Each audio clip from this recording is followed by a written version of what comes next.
All right, friends, man, it's T Broski. We're back with guess who? Jason Blaha, the bomba clot himself, man. Strength and fitness. Yeah, man. So we're gonna review Jason, the lifting slaves video here, the gym slave. Let's see. Jason says today, he says, soreness should not be a training goal. Well, it should. You should not be training for soreness. You should be training for muscle damage. Really, you should be training for myofibrillar growth. But yeah, okay. Yeah, I could agree with that. You should not be, your training goal is like, I just gotta get sore. Not necessarily. Not necessarily. If you do get sore, it's associated with something. I'll explain this in a bit. Soreness should not actually be one of your training goals. Hey everybody, it's Jason Blaha here, and I want to talk to you guys. Yeah, but how are you supposed to get a new adaptation, Jason? If no pain, no gain. I mean, if nothing is going on there. I'm not saying your goal should be soreness. Your goal should be causing micro injuries. Well, that's associated with adaptations. An adaptation, I guess Jason Blaha, this so-called coach, doesn't understand what an adaptation is. It's associated with DOMs, painful restriction, and a whole bunch of stuff, and weakness, whatever, micro tears, and all that. They repair and remodel stronger because that's the adaptation process. It repairs and remodels stronger so that you don't get any more micro damages to the muscle fibers. That's the whole basis of an adaptation. When you come in the first time, you're weak. On that movement, I don't know if it's ice skating, swimming, lifting a weight in the gym, whatever sports you're doing. Whatever it is you're doing repeatedly, what could be, you could consider isotonic. Some movements are isotonic. I don't know, like ice skating. Ice skating is an isotonic eccentric movement because it's constant. Even cycling could be considered isotonic, eccentric. So I don't know, man. Even cable machines, but not maybe dumbbells, not necessarily. It depends. I don't know. It's all relative, you know. So yeah, the way you're training, what you're looking for are adaptations, and they're just associated with that. And I'll bring it up in a second. About this a little bit. And again, saying this as someone who coaches full-time, coaches people in a variety of disciplines. A lot of people get really obsessed with soreness, and they're like, oh, well, I want to get sore. They're not obsessed with soreness. They just are associating an adaptation process with being sore. They want to get an adaptation. If you're not getting any micro injuries and you're going to be kind of sore from those micro injuries, then you're not accumulating an adaptation. I can't tell you what type of how much are you getting there in damage or not, according to how painful it is the next day and the following day and whatever. I don't know how long it's going to last. I don't know how much damage you created in those muscles. It depends what you were doing in the gym. Did you do a lot, a little, minor, minute, a whole bunch? I don't know. From a workout, or they'll say things like, I'm sore from the last workout, so does that mean I shouldn't need to train? And okay, it's kind of obvious. If you have a delayed onset muscle soreness, I'm not talking about people that are sore after their workout. I'm talking about delayed the very next day. That is associated with muscle damage. Okay, if you're sore after your workout, you're actually, I don't know. I've never been sore after my workout, but whatever. But if I get a delayed onset soreness, a DOMS, I know that's associated with muscle damage. See what I mean? Look, I'll even bring this up. I'll prove it to you. I posted this in my community section, so you could find this. They're way down here at the bottom. Yeah. Even this one, it'll tell you peak. This is for running, people that are running. Isokinetic eccentric exercise. Running could be considered isokinetic eccentric. So they'll always tell you at the top, they say unaccustomed exercise, usually of an eccentric nature, is often followed by what? Delayed onset muscle soreness.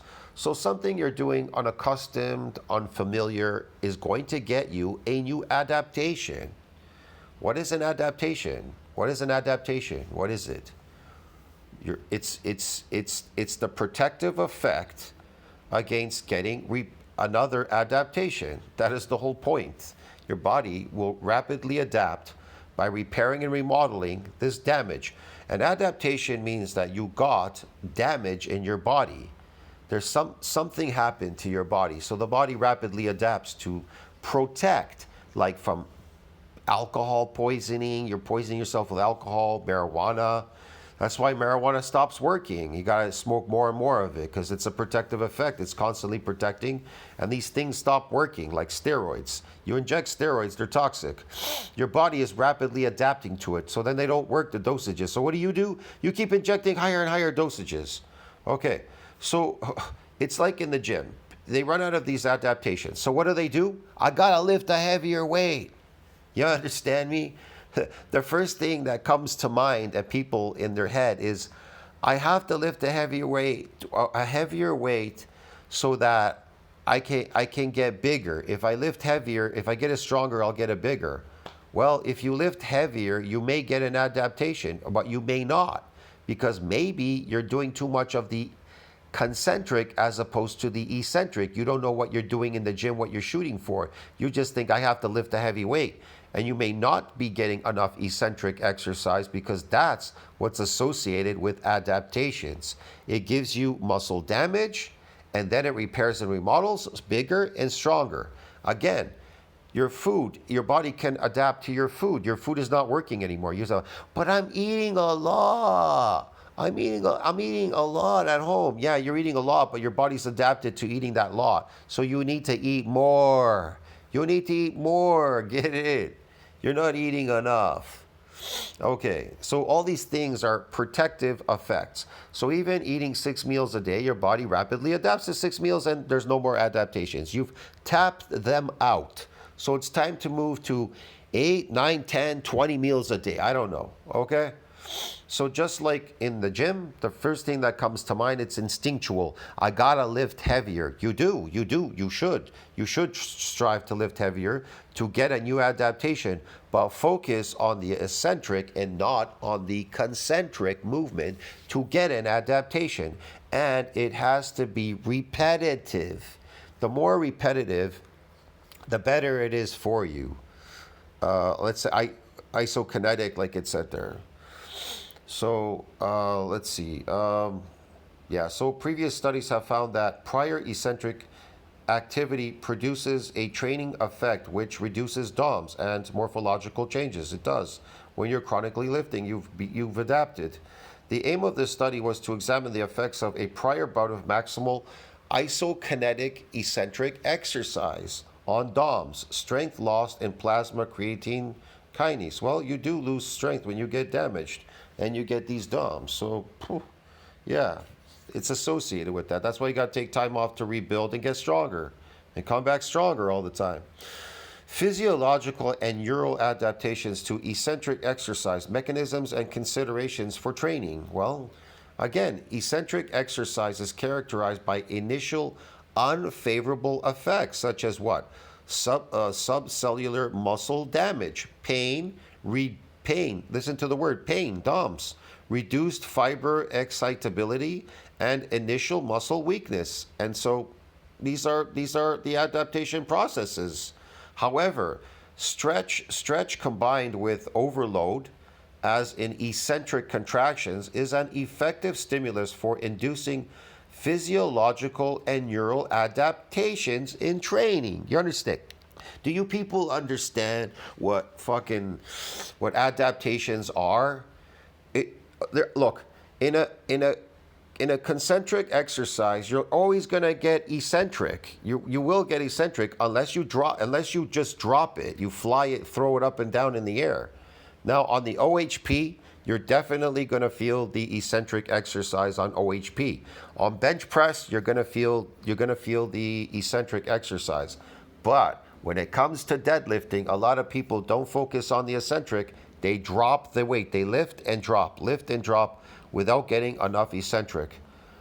And when it comes to squat, you're going to feel the eccentric because it's on your back. You're going up and down. So those three, definitely you're going to get a lot stronger.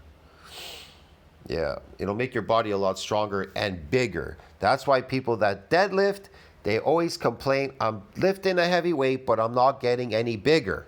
You understand me? And then you get people that say, I squat and I'm getting fucking massive.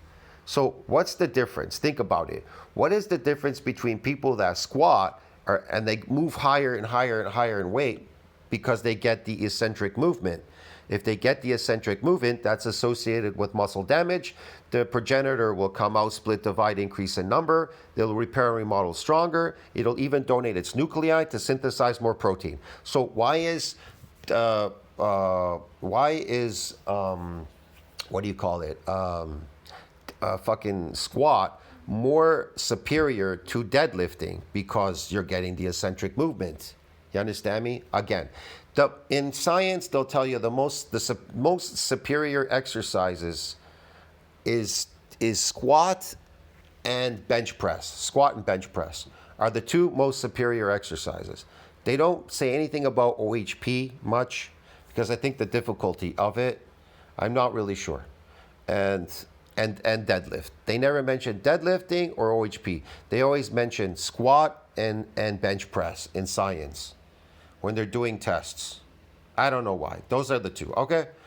So yeah, eccentric exercise-induced adaptations. Listen to the word. Eccentric exercise-induced adaptations include muscle hypertrophy, increased cortical activity, and changes in what?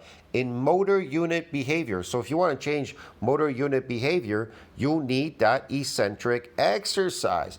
If you keep thinking it, look, oh man, again, you're going to say, well, the guy that's lifting the heavy weight off the floor, he's able to lift heavier. He's throwing the weight up in the air. He's just throwing it up. You understand me? It's more the eccentric exercise that is going to cause muscle damage. You're going to go through a repair and a remodeling. It's going to get stronger, and you're going to hypertrophy. Get it? Providing, too, that you eat enough as well. Okay, yeah, there's an adaptation process there, too. So, which contribute to improved muscle function. And in this brief review, neuromuscular adaptations to different forms of exercise. Different forms of exercise are reviewed. The positive training effects of eccentric exercise are presented, and the implications for training are considered. Because it's superior. It's superior in every way. You can even get chronic adaptations. This is another good one too. They tell you about the adaptations. See how they say adaptations? Non-uniform muscle adaptations to what? Eccentric exercises. They talk about it all the time. That's how you get a new adaptation. Effects of eccentric exercise, another one. Muscle strength and mass in healthy adults. What is it? Eccentric versus concentric. It's the eccentric. It's superior. And then they tell you here. You can read it for yourself. They're going to go through all that. There's gains there. They tell you a whole bunch of gains, okay? Strength gains and everything, whatever. Chronic adaptations to eccentric training. Chronic, man. Yes, chronic. Let's go to the end here. So what is the improved conclusion? Eccentric training is a potent stimulus for enhancements in muscle mechanical function and muscle tendon unit MTU, morphological and architectural adaptations. The inclusion of eccentric loads not constrained by concentric strength appears to be superior to traditional resistance training in improving variables associated with strength. It's associated with strength, power, speed, and performance. Why? It's going to get fucking new adaptations, okay? You're going to get muscularly stronger and dense muscles. Now, as far as the mass on the myofibrillar, I can't tell you about the mass, okay? Protein synthesis needs to exceed that breakdown to see that mass on that myofibrillar. I'm not talking about the density through muscle damage, where it's repairing and remodeling, and you got to see it through a fucking microscope. Get it, dude? Yeah. You figure it out on your own. You guys are smart. All right, let's go back to this crazy video. And the reality is neither one of those should be true. What is the reality? None of them should be true. So I should not get any more adaptation. So let's say I do eccentric exercises and I get this DOMS the very next day, right? So I'm getting an adaptations. So I should not be doing that. I should not be doing eccentric exercises which are associated with hypertrophy, strength, power, speed, performance, and everything else, and a new fucking adaptation according to Coach Blaha, right? Yeah. In other words, Jesus should we Christ. occasionally be sore from training? Sure. Yeah, no, I should be adapted like you and getting zero adaptations. Oh, fuck, man. This is crazy. Should you potentially have a little soreness from training sometimes when you increase workload slightly? Should you have a little soreness from increasing loads? What? Yeah, perfectly reasonable. Perfectly reasonable? No, you get DOMs. You could get DOMs when you get a new adaptation. Look, man, you're not going to get DOMs if you're a chronic lifter in the gym, especially doing concentric exercises. You're not going to get any of that. And especially if you're adapted to the same weights that you're doing, you haven't moved up and you're not doing a lot of them, this what I would call isokinetic eccentric exercise, where the movement is consistent, it's constant. That's why people don't understand my new condition, my new my new videos that I did in my workouts with the cables. They're like, why? Probably thinking, why am I laying down most of the time, or why am I flying it in the opposite direction for shoulders, pulling down for shoulders, pulling down, doing this and that in the opposite direction? Because I'm looking for a new adaptation in eccentric exercise. I'm not interested in the concentric exercise. If you're interested in concentric and looking great in a gym by forcing it in the opposite direction, yeah, that's great. It'll eventually come about. It will come about eventually. You don't have to be in a hurry to be the strongest dude in the world to show off to people. Take your time and you'll get there. But if you're trying to compete with somebody who already got there, then you're never going to get there because you're striving, you're rushing, you're striving, you're just trying to for show. You understand me? Eventually, if you take your time and do it properly, you'll beat the guy that is already lifting that. You'll lift even heavier than him. You understand me? You'll be better than that person. You'll be better and stronger than that person. You understand? A lot of the people, though, like I said, a lot of people are focused too much on the concentric as opposed to eccentric, and then they miss the mark. They miss the mark. They're not growing. They miss the adaptation process. There's too much there. They're not even doing strict form. They're bouncing the weights around. They're throwing them in the air like Olympic lifters. It's all show. They throw the weight up in the air. Did they lift it by themselves? Did they lift it slow-mo up in the air? No, they threw it up in the air off their hips and shit and all of that. So they're just playing around. If you can't stand and lift that weight with strict form, I mean strict form, lift it up in the air, then you can't do it. You can't do it. You're just bouncing it. So like Blaha, he's bouncing the weight up and down, off the floor up and down. He's throwing it all the way in the air. He's crazy. But once you've been lifting for a little while, it shouldn't be something that happens after every single workout. Okay? So we need to be aware of that. Once you're adapted to training, Listen to what he says. Once you're adapted to training. you're going to get sore occasionally. Once you're adapted to training, you're going to get sore occasionally. You know, maybe once a week something will get sore. No, you're not. You're not going to get sore once a week. You're not going to get sore. You're not going to get anything. If you're getting sore after your workout, that just means you're burnt out. You're overworked. You overworked your joints, your body, and your muscle. I'm talking about a delayed onset muscle soreness, which is associated with muscle damage. You're not going to get that. You're not getting that no more. If you're adapted, you're not. Unless you do something you're unfamiliar with in an adaptation, that you can get another adaptation. Particularly something that you trained maybe a hair harder, maybe a weak point that you're pushing harder because you know it's lagging behind. So you're Look, I could literally coach your coach here, Coach Blaha, into becoming bigger and stronger. If I were to coach him, because he seems like he has some problems, but he doesn't have any neurological problems or anything.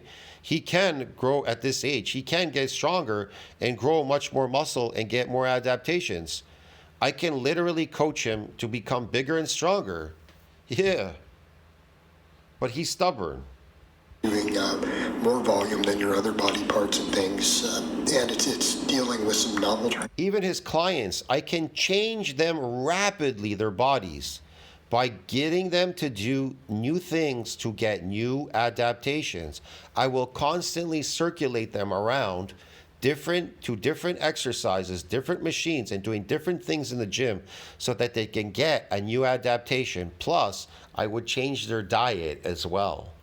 See what I mean? So they can get a new adaptation. That is the whole point. What is the point of going to a gym stagnated, doing the exact same exercises, the exact same thing? You're adapted. There's no more adaptations. Get it? An adaptation means you're getting good at doing something. You got better. It gave you an adaptation through muscle damage. That's it. It repaired and remodeled stronger. Boom. And now you're good at doing that exercise.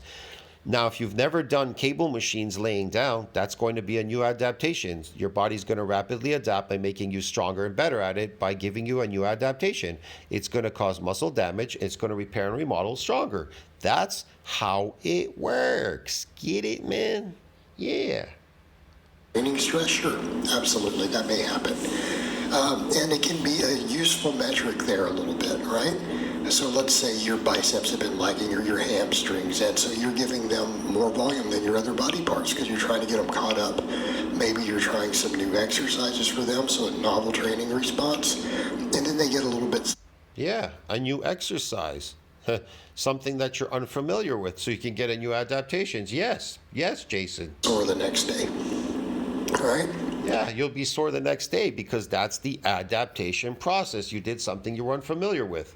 Now, I can't tell you how much damage you got there. It could be minute, it could be a lot, it could be a little bit. It's all dependent. Okay, we can take that as a positive thing, but are they so sore that it interferes with function? Then no, you've got a problem. That is something. No. It'll interfere with function if you keep coming back as a chronic lifter. So now you've adapted. So need to give it some time to repair and remodel stronger. So now when you come back, you'll be stronger. Those lifts will be easier. Get it? And now you can strive to move up to another exercise or move up heavier so you can get a new adaptation. Bro, get it, man? It happens to noobs. That is not something that should be happening 6 months after you've been lifting. No, that doesn't happen to noobs. That happens when you get a new adaptation, like it said there in those reports that I read to you from NCBI, bro. Get it, man? Christ, this guy sucks as a coach. You should never be so sore from a leg day that you struggle to walk. You should. Yes, you should if you got a new adaptation. If you're adapted, then you should not be sore from your leg exercise. But if you got a new adaptation, then you should have DOMs the very next day. See what I'm trying to explain to you?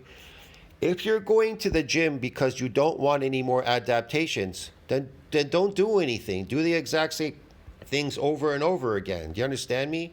And you won't get any adaptations. You'll stay stagnated, complaining about fake natties and steroid people, and you're not making it, bro. Get it? And complaining and screaming and yelling about natties, fake natties, like Greg Doucette, 24 hours a day about natties. Never be so sore from your arm training that you struggle to brush your teeth. That is excessive and it's problematic. And it means I've had that when I get a new adaptation. I get bigger and stronger. But here's the problem. A lot of the problem is, though, this. If you're not eating enough, let's say I try to come in and, do an overworking of an untrained muscle. I take time off and I come back and I do full body and then legs, full body legs. The problem with that is at some point, the food has adapted. The food that I'm eating, it's not going to work with the exercise. That's why I say you need to be in an anabolic growth state when doing that type of training.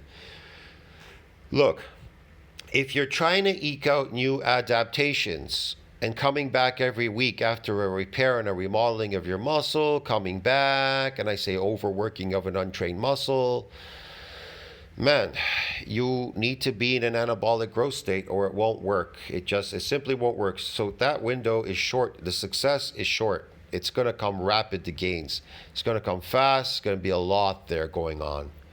But like I said, if you simply just want a new adaptation in the gym and you're adapted to something you're unfamiliar with, and you'll get a new adaptation and is associated with pain and DOMs and a whole bunch of other stuff, okay, man? You've probably subjected them to something that is incorrect. So what sort of stuff actually causes people to get sore? Large increases in volume, doing way more volume than you're used to. Does that cause? Yeah, if you were unaccustomed to doing way more volume, well, that may cause an adaptation. Now you'll get better at doing more volume because, again, muscles, there's so many different types of muscle fibers in your body. Okay, they always say type 1 and type 2. Yeah, but there's more than just that. There's all kinds, hybrids, whatever. And so they're rapidly adapting. These muscle fibers rapidly adapt to whatever it is you're doing, that high volume, low volume, heavy weight. It's an adaptation process. You understand me? It'll make you better at doing that. You go ice skating, you get damaged in your shins, in your legs, your knees, your whatever there. Guess what? It's going to get stronger. It's going to make you stronger to make you better at ice skating. Get it? That's the adaptation process. It makes you better at doing that. Now, is powerlifting, just because you did powerlifting, is it carry over to gymnastics? Fuck no. You have to do gymnastics.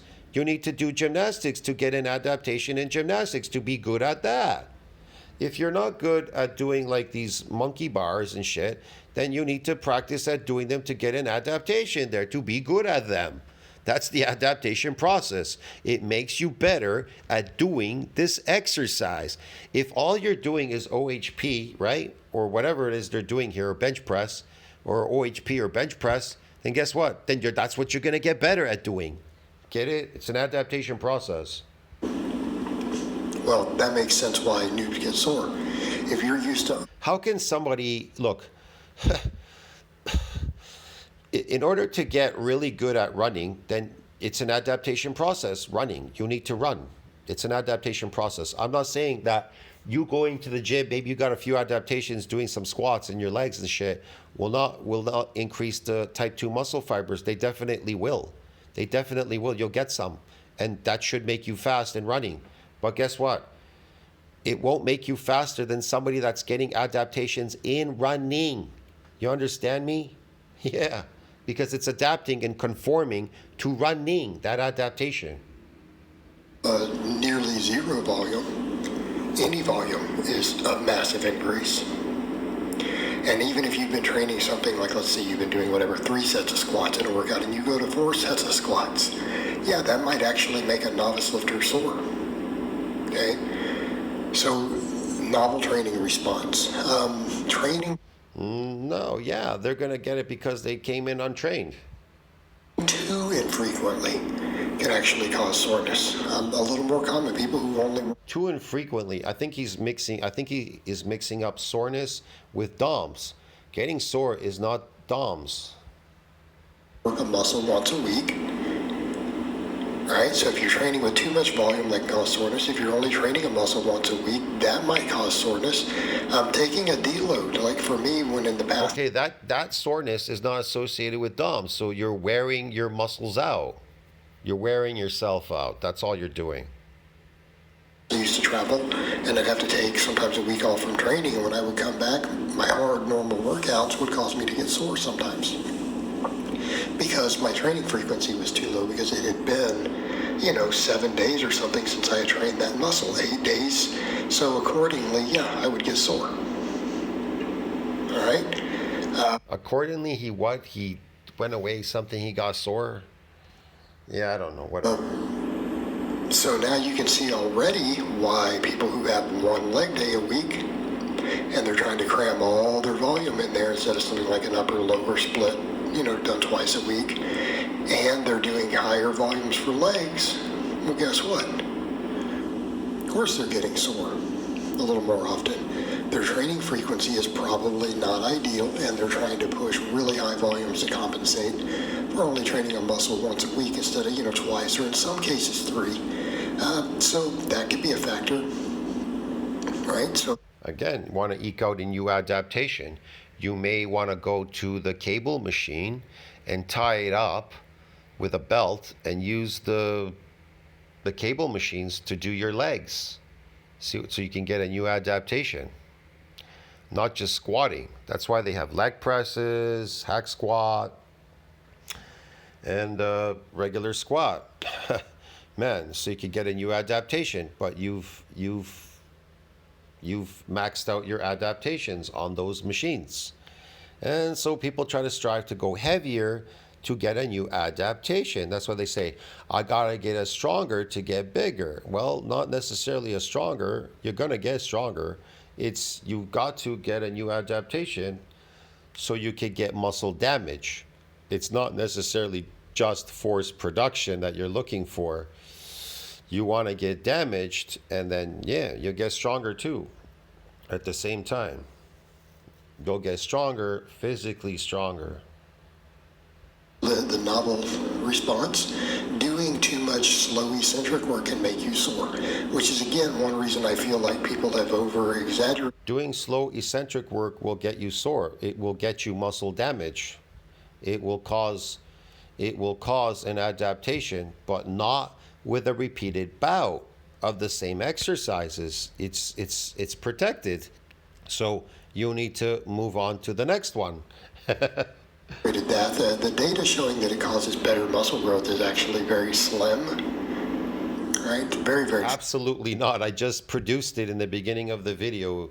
It produces, all gains are produced through eccentric exercise. All gains in muscle are produced through eccentric exercises.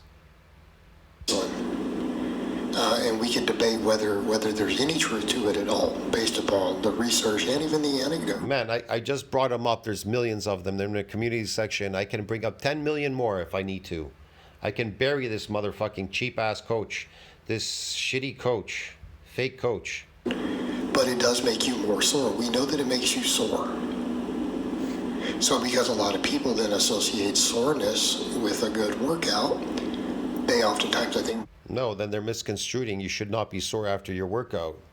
But if you did get DOMS after a certain particular exercise you did, that means you accomplished a new adaptation. Make that correlation. So that must, anything that's making me really sore, that must be great. Well, no, not necessarily the case. And again, it's oftentimes improper loading, increasing volume too fast, doing volumes you're not fully recovering from, right? Too infrequent of training. And then actually the funny thing is the repeat bout effect has been found to reduce soreness. So when guys are like, oh, I mean, I've got... Yeah, the repeat bout effect doesn't reduce soreness. It doesn't reduce soreness. It protects against further muscles from being damaged. What an idiot. You know, do I have to prove everything? Like, fuck. It reduces soreness. It doesn't reduce soreness. Okay, man? Cripeast.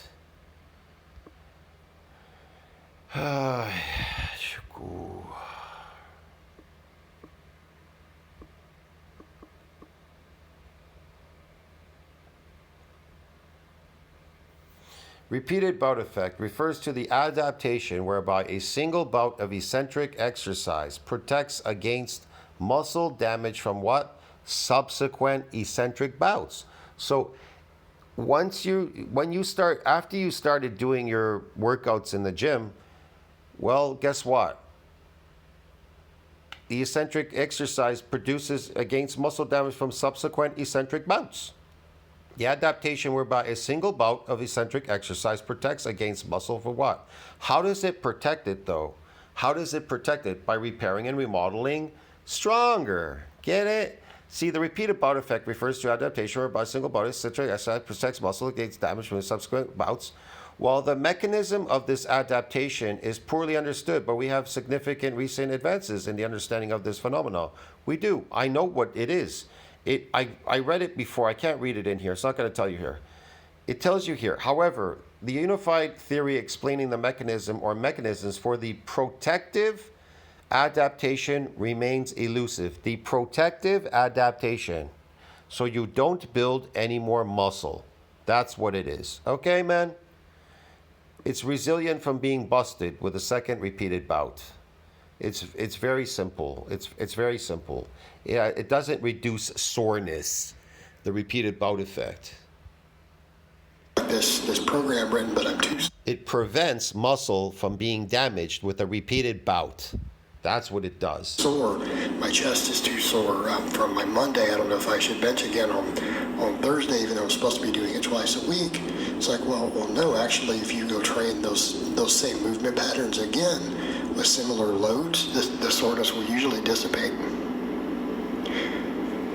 So when you look at it from that perspective, guess what? If you're sore and you train again, it may reduce the soreness. So we shouldn't be saying, hey, I'm sore, so I shouldn't. No, if you train during the DOMs, you can shrink those muscles because there's dead tissue there. You won't give it a chance to repair and remodel, and then you've lost muscle fibers now. Instead of building them, you've lost them. You're doing the reverse of what you're trying to do in the gym.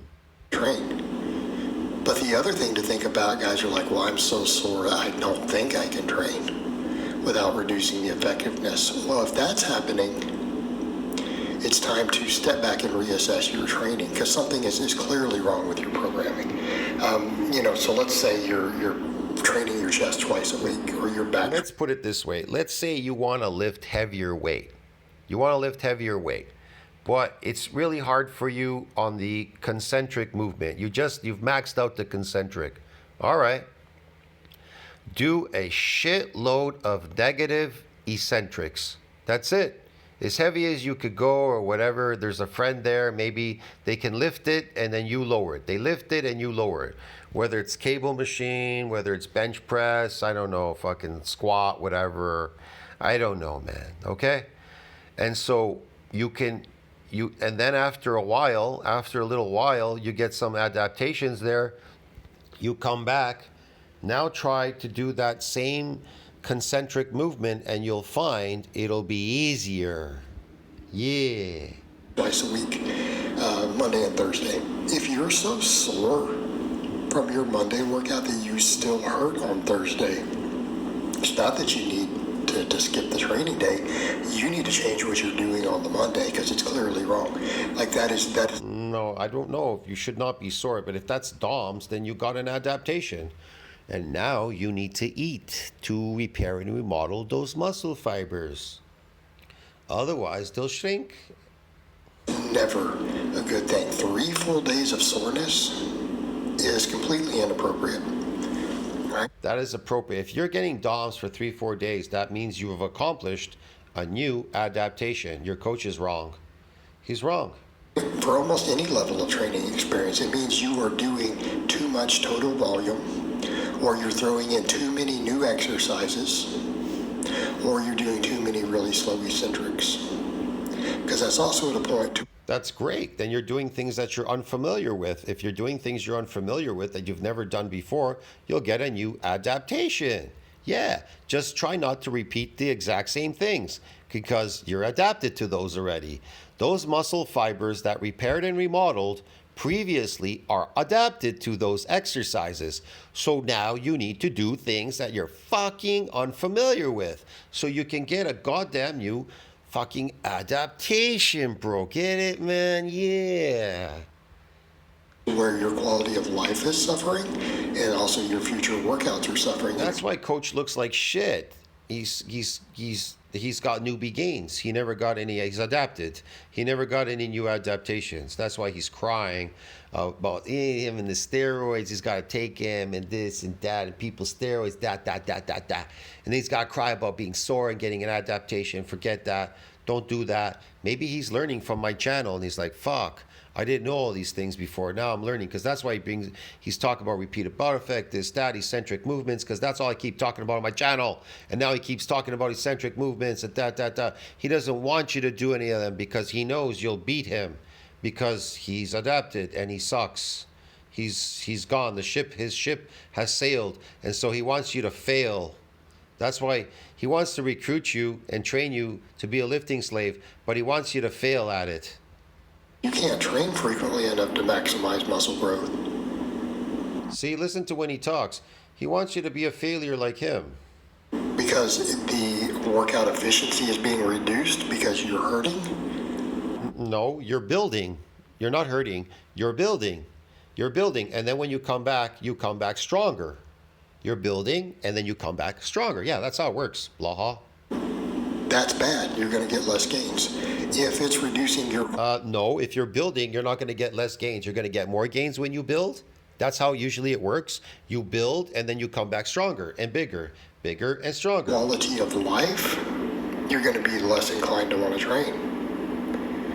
Okay? This is why people get so scared. So No. I know, because you associate an adaptation with being something bad. That, like I said, people associate DOMS with being something bad. It's associated with a new adaptation. And so that's why people, they don't want that. They just want to come in and be a lifting slave. What's the point of going to the gym? I thought it was all about getting new adaptations. They just want to be lifting slaves. No wonder why the majority of people in the gyms, they've never gone anywhere. They've never increased. Their strength has not increased. They're just adapted. They keep doing the exact same things over and over again. Their lifts are all the same and everything. And then they're complaining and pointing their fingers that somebody's doing something fake. You guys don't want to do legs because of leg day, that soreness, but it's like if they just trained with proper loads and at the proper frequency, that soreness really wouldn't be occurring to any large extent and they wouldn't have this problem. But because it occurs, because again, low frequency, trying to do too much volume at once, doing silly stuff, inappropriate loading, inappropriate tempos, slow eccentrics, all these things. Because what do you see? A lot of guys will try to do the leg days and they won't do a bunch and they do silly stuff. A bunch of rest pause stuff or some guy helping them with force reps on a leg extension, and then they hurt. And then they don't want to train legs because you see all the memes about it. So it actually encourages you not to train. It's not a good thing. And it doesn't improve your quality of life. Training should generally build us up, not tear us down. And I'm saying this as someone, you guys have watched me deadlift. Yeah, okay. He just wants you to be good at lifting weights. He doesn't want you to get any new adaptations. He just wants you to be a furniture mover, like a factory worker lifting boxes all day. Oh, Jesus, man. Over 600 pounds quite a few times in my late 40s, right? I'm not afraid to move some big weight, but you shouldn't be walking around beat up from it. You can't get a new adaptation if you repeat the exact same thing that you did before. You can't eke out a new adaptation doing the exact same thing. That's why in ice skating, you get an adaptation the first time you come on the ice. You skate for 2-3 hours, and your shins and everything are in pain for the next week, for that following week. But when you come back, it's stronger. You will not get another adaptation in your shins or your legs from ice skating anymore because it's adapted now. You understand me? Yeah. And you can't get any more adaptations in ice skating. But you can get a new adaptation if you lift something heavier or do things that you're unfamiliar with doing them in the gym. That's the good part about it. See what I mean? But you've maxed out the adaptation process in swimming. You've maxed it out in playing soccer and football and, ice skating and whatever else, skiing and a whole bunch of other sports, okay? Because there's only one thing going on there. That's why the gym is versatile. You can move around and get a whole bunch of adaptations. And then you could be good at lifting all these weights in the gym and all the machines. You get adapted to them, and they make you better at doing them. Yay! And then you can clap your hands and say, "Hooray! I'm good at lifting a weight. I'm a good lifting gym slave at lifting these weights now in the gym." But guess what? There's absolutely. I wouldn't say. Look. You could take it to sports, but there's no carryover. You still need to get adapted in that sport. Duh. There's no carryover to sports. Okay.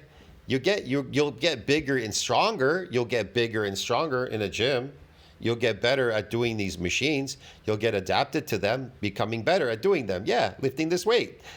That's the adaptation process. Get it? You get damaged and it repairs and remodels stronger, and you get better at doing them. And you get these proliferation of these motor units through these specific muscle fibers, and that makes you better at doing that machine. But it ain't going to make you better at fucking, I don't know, running the 400 meters, 200, or 100 meters. It can help, but it isn't, it can help. There's an adaptation process there, but you're still gonna have to run, bro, to get good at running. I'm sorry, man. It's just like that, bro.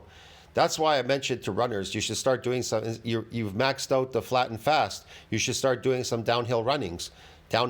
So you can. It's running. It's based on running. The adaptation process until you run out of these adaptations. There aren't any more. Get it? So you may add a few extra ones like the gym, you can add them, and these box jumps, you can add them. Sometimes people do hops and skips. All kinds of things that you try to do to get a new adaptation. But will that aid in running? It will aid, but there's nothing like running, the adaptation process and running itself. Now, just because I went to a gym and I got a bunch of adaptations, being good at lifting weights, is that going to make me into an expert swimmer? No, I have to swim and get a new adaptation in swimming because those muscle fibers have to conform. They have to damage to those movements to adapt to that movement. You understand me, man? And so in swimming, usually you only get it once, depending on the movement. I don't know if it's if it's flies, whatever the fuck you're doing, stroke. I don't know, man. Breaststroke. So depending on the movement, you can get an adaptation there doing those movements. Whether you're on your back doing strokes, whatever, you may get an adaptation there as well. And then you only get it once in that one movement, and then you never get it again. Unless, of course, you do laps and laps and laps. So some people try to push that adaptation process in swimming by doing multiple laps. Again, this is. And that has to do with enduring, that you can endure all those laps. Do you understand me? Like in any sport, endurance is necessary, and so is cardio. But it's definitely necessary endurance, depending if it's anaerobic or aerobic. I don't know. The shorter is anaerobic, like arm wrestling. It only lasts a few seconds. It's anaerobic. It's only a few seconds. So it has nothing to do with fucking cardio and fucking endurance. But then it could turn into endurance and cardio at some point. If the person is fighting you and they have on equal grounds, you're just as strong as them, or they're as strong as you. So it could start going really long. You understand me? That's the thing. So yeah. It's all relative. Not well-rounded training, and it's certainly not enhancing your quality of life. All right, guys, but that's really all I have to say on that today. It does enhance your quality of life. The adaptation process, it enhances you. It is so important to get as many adaptations when you're a young person and get an accumulation of these nuclei. They make you proficient in all these sports. You become a master in all these sports. But if you've never done them, you've never adapted to any of them, doing them, then they'll be really hard when you get older. You won't be able to do gymnastics or calisthenics or any of these things. You won't be a good runner. You won't be a good swimmer. You'll be poor at doing them. You'll be a poor ice skater, poor at ice hockey, if you don't do as many unaccustomed and unfamiliar things that you can when you're young, so you can get an adaptation in those sports. Do you understand me, man? Christ. I'll see you in the next one. Tell me what you think about that. Like, subscribe, support the channel. I'll see you in the next one. Broski. Ciao, friends. And comment down below. Helps with the algorithm. Yeah.